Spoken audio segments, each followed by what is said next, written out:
Olá, meus queridos amigos, aqui quem fala é o professor Danilo.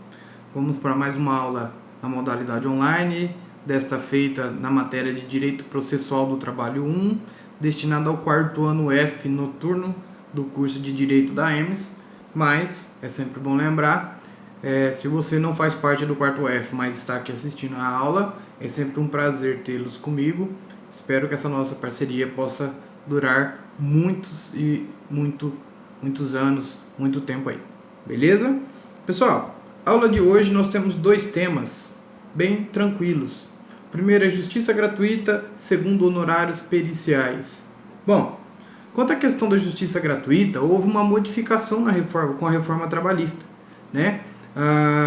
E como ficou?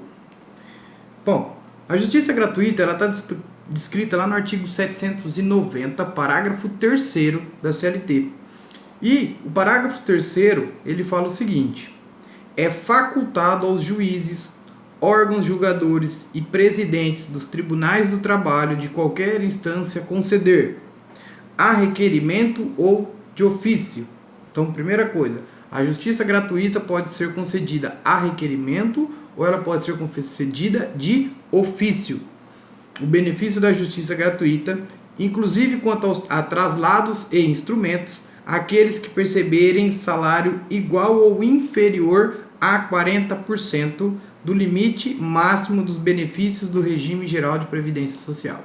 Então notem, é possível conceder a justiça gratuita? Sim, de ofício e a requerimento daqueles que recebem até 40% dos valores do teto do regime da Previdência, hoje fixado em aproximadamente R$ 6.106. Então, se o trabalhador ganhar até 40% desse teto da Previdência, é possível a concessão da justiça gratuita a requerimento ou até mesmo de ofício por parte do juiz.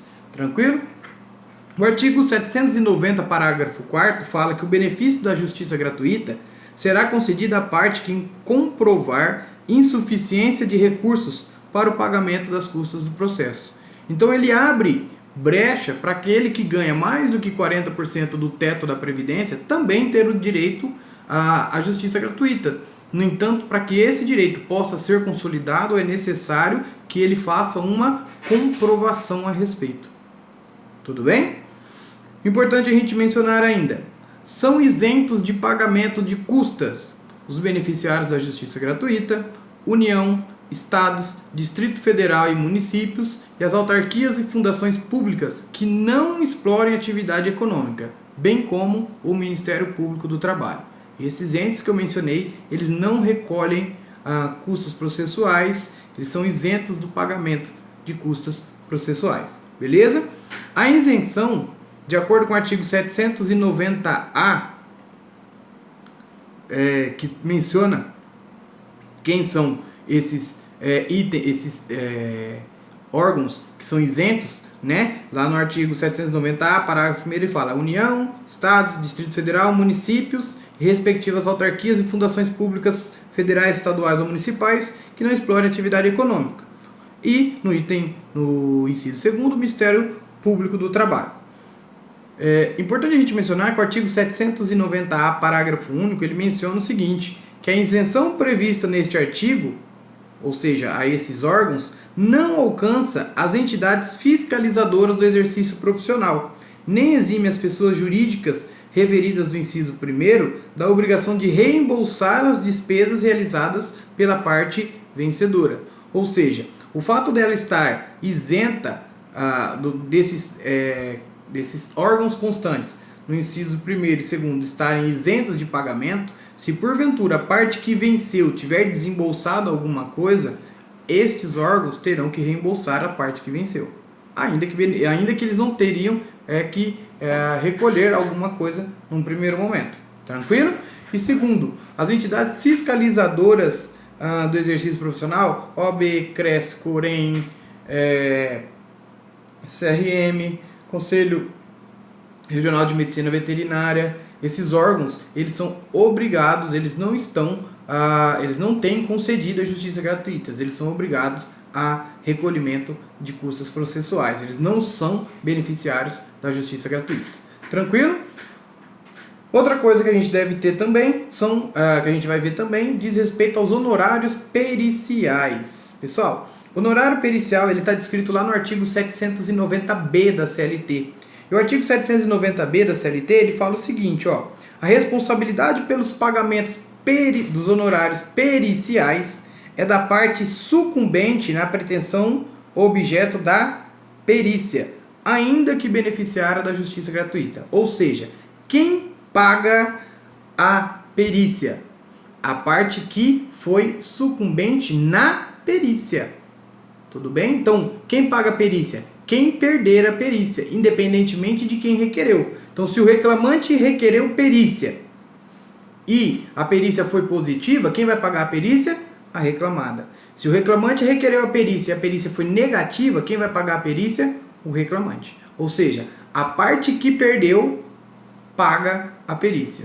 E aí a lei fala que ainda que seja beneficiário da justiça gratuita, ou seja, ainda que o juiz tenha concedido de ofício a requerimento, ainda que a pessoa tenha provado seu estado de hipossuficiência, ele deverá pagar os honorários periciais. Tudo bem? Parágrafo 1º do artigo 790B fala que ao fixar o valor dos honorários periciais, o juízo deverá respeitar o limite máximo estabelecido pelo Conselho Superior da Justiça do Trabalho. O Conselho Superior da Justiça do Trabalho, ele vai editar, fala, olha, a perícia tem um teto máximo de tanto e o juiz vai fixar de acordo com a dificuldade da perícia e por aí vai. Beleza?